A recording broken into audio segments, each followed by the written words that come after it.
சென்னையில் மிக பிரபலமான பள்ளிகள் எல்லாத்துலேயுமே நான்வெஜ் கிடையாது.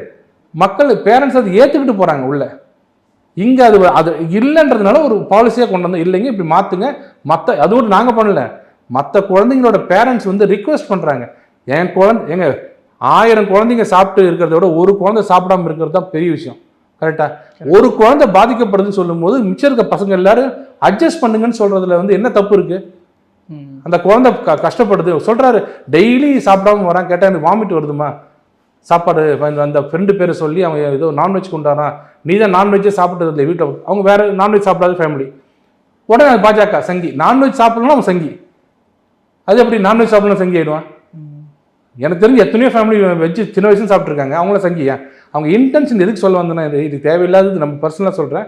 இன்டென்ஷன் வந்து பாஜக நிர்வாகின்னு சொல்கிறதுனால என்ன, இவர் நடத்துகிற ஸ்கூல்லையே நான்வெஜ் இல்லையா, நாளைக்கு இவங்க ஆட்சிக்கு வந்தாங்கன்னா தமிழ்நாடு முழுக்க நான்வெஜ்ஜை க்ளோஸ் பண்ணிடுவாங்க, கறிக்கடையை மூடிடுவாங்க. எவ்வளோ சீப்பாக போகிறாங்க பாருங்கள். இந்த அதுக்கு சொல்கிற ஆட்டிடியூட் வந்து இன்னும் மோசமாக இருக்கும். நான் ரெடியாக இருக்கேன், இதுக்கும் மேலேயே வரும், என்னென்னமோ வரும்.